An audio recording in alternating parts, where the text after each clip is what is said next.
Buenos días, aprovechando que hay un ratito, que tengo un momentito entre consultas, vamos a hablar de la importancia de valorar de forma correcta el suelo pélvico y de las consecuencias que puede tener a la hora de orientar los posibles tratamientos, ¿vale? Cuando nosotros hacemos una evaluación del suelo pélvico y en muchas ocasiones vamos a hacer un tacto vaginal y la forma que tenemos de hacer la palpación no es, ya no solamente que tiene que ser respetuosa y que tiene que ser con el mayor y el mayor cuidado, ¿no? Pero a la hora de hacer el tacto, si tenemos en cuenta la evaluación del sistema nervioso y del sistema somatosensorial de la zona de la vulva y de la zona de la vagina, si yo realizo un tacto de primeras con mucha presión o introduciendo ambos dedos a la vez, ya estoy afectando a la capacidad o a la sensibilidad de diferentes mecanorreceptores que se encuentran en la zona.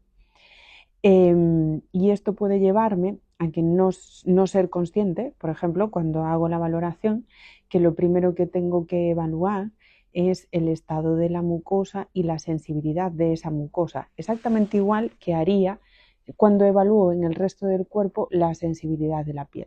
Si yo hago un tacto fino y toco como si fuera una caricia y eso a la paciente, a la persona que está con nosotros en consulta, ya les resulta molesto, doloroso, desconfortable, ya me está diciendo que tiene una alteración sensitiva en toda la dermis, ¿vale? Aparte de lo que pueda tener a mayores, ¿no? Entonces, esto es igualmente en la vagina y en la vulva. Cuando yo voy a hacer la primera exploración, tengo que procurar realizar un tacto suave de la entrada y de lo que es la vulva, el introito, la horquilla vulvar, y valorar en las paredes vaginales si esa sensibilidad está alterada, tanto a la alta como a la baja. Es decir, toco de forma suave y esto le genera dolor, o no siente absolutamente nada, es decir, no siente que estoy tocando, porque esa sensibilidad se puede ver alterada a la alta y a la baja. Igual que la funcionalidad, es decir, la capacidad de activación del músculo estriado. Cuando yo tengo una zona que al palpar de forma suave ya presenta dolor, puede haber una alteración de la mucosa, de cómo está químicamente esa mucosa. Y es lo primero que tengo que abordar.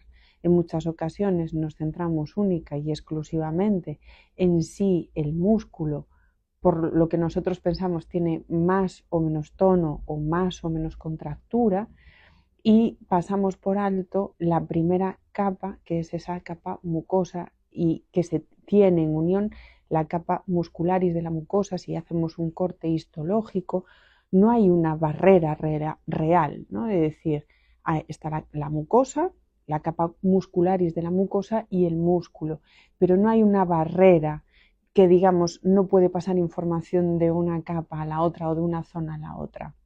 Las células tienen una alimentación entre sí, y si hay una afectación bioquímica a nivel de esa mucosa, me puede generar un problema en la activación muscular, ¿no?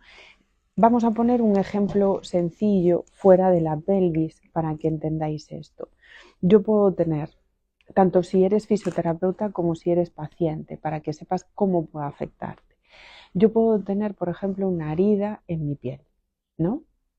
Una herida grande que en el momento en el que yo voy a hacer el movimiento me genera incomodidad, me duele. La piel es una zona muy sensible que tiene muchos receptores. Entonces, yo al hacer el movimiento me va a doler. Con lo cual, mi sistema nervioso, para evitar eso, lo que va a hacer es compensar el movimiento. Entonces, en lugar de a lo mejor estirar de todo mi codo, voy a adelantar mi cuerpo. A lo mejor en lugar de cerrar para llevar las cosas a la boca, voy a compensar con mi hombro. Y eso todo lo va a hacer mi sistema nervioso de forma involuntaria. Una afectación que es de la piel, al final va a generarme una alteración en el funcionamiento de la musculatura también del hombro. y me puede generar dolor a nivel muscular en el hombro por esa alteración del movimiento. Y eso lo hace mi cerebro de forma involuntaria.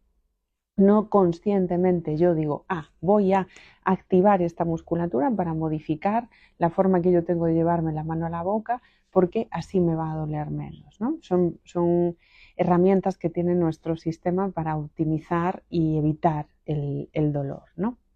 Bien, si yo lo veo de forma sencilla o más fácil en el brazo, lo mismo pasa en la pelvis. Nosotros tenemos una musculatura que es la musculatura estriada, que es la que siempre nos dicen que tenemos que contraer, que está inervada por toda una serie de nervios periféricos que recepcionan información, pero dentro de este tejido hay otra cosa que se llama fascia, que está inervada por unas fibras que mandan información mucho más rápida y que también mandan información de lo que es el tacto fino, el tacto autonómico, lo que sería una caricia, ¿vale? Entonces yo eso tengo que tenerlo en cuenta también a la hora de evaluar el funcionamiento y el estado del suelo pélvico. Yo puedo tener una alteración en las capas más superficiales de lo que sería la mucosa y la piel que me acabe afectando al funcionamiento de la musculatura del suelo pélvico. Y no es solamente hacer un estiramiento, un masaje, o generar una presión, por ejemplo, si soy fisioterapeuta, para inhibir un punto gatillo, que eso ya sabemos que no existe, es decir, el punto gatillo es algo que está muy, muy obsoleto ya a nivel de fisioterapia. No es solamente eso, tengo que ver cómo se encuentra ese sistema mucoso y además el sistema mucoso de todo el cuerpo, porque hay una cosa que se llama sistema mucoso común inmune. Todas las mucosas de mi cuerpo, la mucosa de la boca, la mucosa del esófago, del estómago, del intestino, de la vejiga, de la vagina, de la ampolla rectal, todas esas, la mucosa de la nariz, tienen que ver. Entonces, si una persona, por ejemplo, tiene habitualmente aftas en la boca, tiene las encías se le irritan, las encías le sangran, es más fácil, por ejemplo, a lo mejor que tenga caries o que tenga llagas en la lengua, se le generen, o que les hagan, por ejemplo, heridas también en la zona de los oídos o en la zona de la nariz, que tenga problemas intestinales o que tenga problemas de estómago y que tenga a lo mejor también, o aunque no tenga lo demás, pero que tenga, por ejemplo, infecciones de orina recurrentes. Todo eso nos da información de cómo se encuentran las mucosas en general de ese paciente, el sistema mucoso común inmune.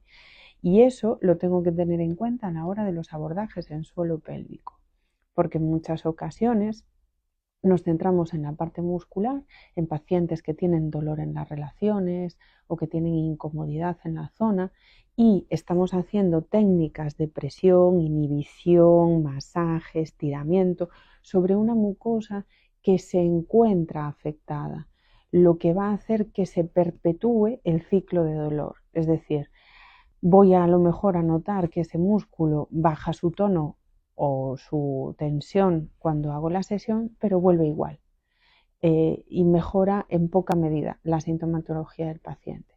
Y eso es porque nos estamos saltando un tejido, nos estamos saltando el primer tejido que es el que seguramente está dando el problema y el aumento del tono del músculo es el síntoma.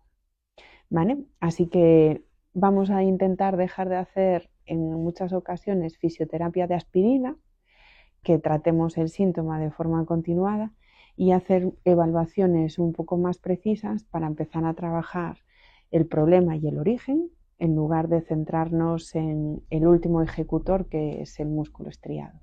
Espero que os haya servido de ayuda tanto si eres fisioterapeuta como si eres paciente. Nos vemos en otros directos.